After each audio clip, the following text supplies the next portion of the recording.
Bienvenidos, hoy vamos a continuar hablando de la obligación de resarcir el daño ambiental. Como estuvimos viendo, una vez que se provoca el daño ambiental, identificamos el responsable o los responsables del daño ambiental generado, y viene la parte de establecer qué tipo de obligación tiene la persona responsable.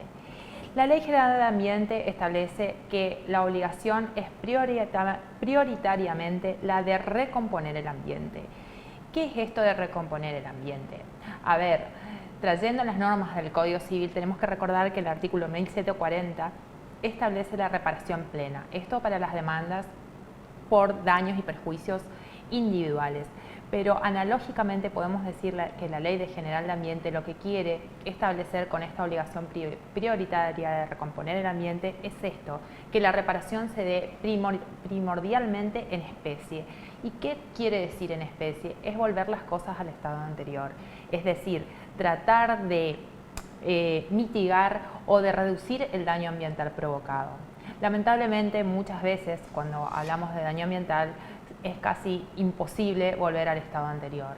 Recién y solo para estos casos, la Ley General de Ambiente establece que en caso de imposibilidad de recomponer o de volver las cosas al estado anterior, la obligación de la indemnización sustitutiva. Y acá vamos a ver la diferencia intrínseca que hay entre una reclamación de daño de incidencia colectiva, como es la del ambiente, y un daño individual también provocado a través o por el ambiente, pero efectuado por un particular en interés propio. Entonces, cuando el daño se configura en el ambiente en general, se establece que la indemnización sustitutiva, que ya no va a ser en especie, como dijimos, porque es imposible en forma técnica, como lo establece la ley, la indemnización sustitutiva en dinero no va a ir a parar el patrimonio determinado de uno o varios afectados, sino que va a ir a un fondo de compensación ambiental, que específicamente lo prevé la ley, y lo vamos a ver más adelante quiénes son los que tienen que reglamentar la constitución y la formación de este fondo. ¿Cuál es el fin de este fondo? Justamente poder con ese dinero hacer frente a otros daños ambientales, a mitigar el propio daño ambiental generado por este hecho, a hacer campañas de concientización, de educación y hacer otras acciones que tengan que ver con la prevención del daño.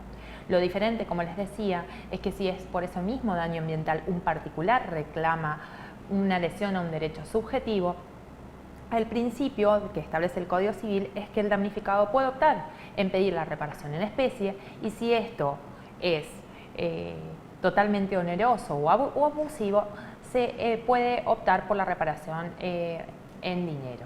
Entonces, el sujeto pasivo, como vimos en la bolilla anterior y como lo venimos recalcando dentro de los principios establecidos en la Ley General de Ambiente, en el artículo 4 es el principio de contaminador paga. Es decir, el responsable de generar este riesgo ambiental o este daño ambiental es el que va a hacer frente a los costos, no solo de la reposición al estado anterior en caso de ser posible, sino de la indemnización sustitutiva.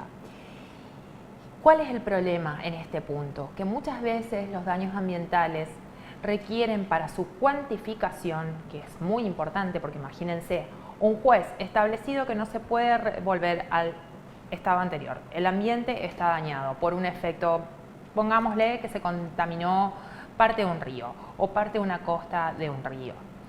No puede sanearse o no puede sanearse en forma inmediata.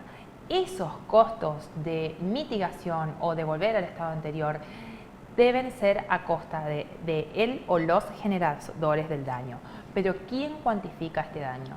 Entonces, acá vemos la necesaria intervención, como vamos a ver en los procesos ambientales, de organismos técnicos del Estado o de organismos especializados que tienen que dar su informe técnico y especializado para poder establecer la cuantificación del daño, la posibilidad de rever o de recomponer el ambiente, y la Ley General del Ambiente específicamente en este caso equipara los informes técnicos de estos organismos estatales o gubernamentales a los informes de los peritos a nivel judicial.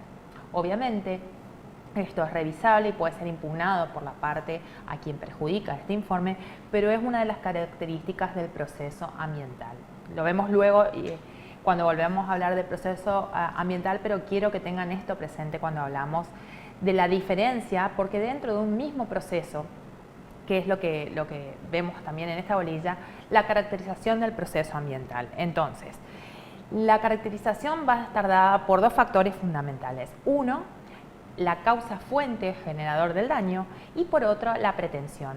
Como vimos más adelante, dentro de una pretensión procesal tendiente a recomponer o hacer cesar un daño ambiental, pueden a su vez incluirse peticiones individuales de reparación particular de un daño a un interés subjetivo.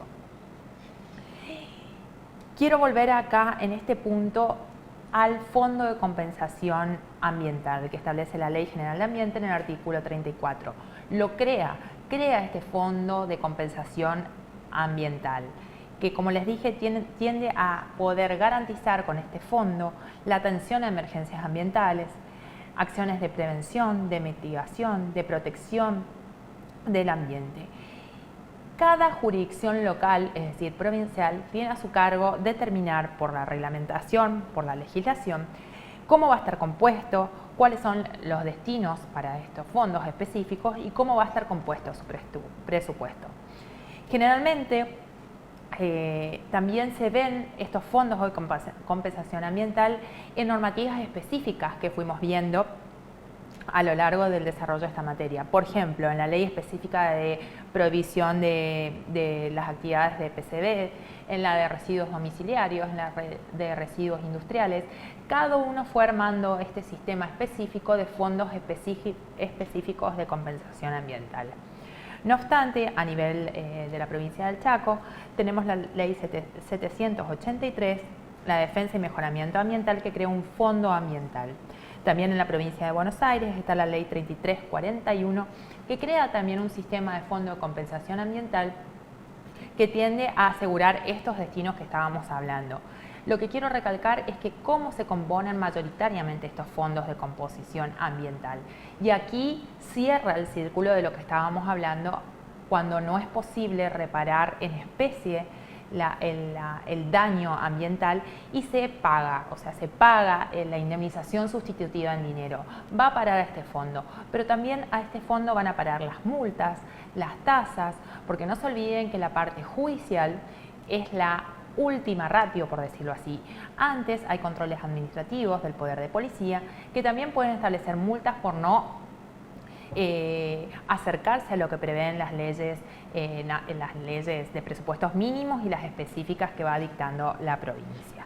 Entonces, tener en cuenta esto, la obligación primordial, y lo volvemos a repetir, de resarcir el daño ambiental, tiene que siempre tender a recomponer el ambiente. Si esto no es técnicamente posible, no es que no quiero, es que técnicamente no es posible volver al estado anterior, recién ahí va a entrar a jugar la indemnización pecuniaria, y esto no va a un patrimonio particular de uno o varios damnificados, aunque los hubiere, sino que van a estos fondos que son administrados por las jurisdicciones locales. Independientemente de esto, si hay acciones tendientes a reparar daños subjetivamente lesionados a través del ambiente o como consecuencia del daño ambiental, son los particulares los que reclamarán la indemnización sustitutiva en dinero, y esa indemnización sí va a ir a parar al patrimonio particular del reclamante.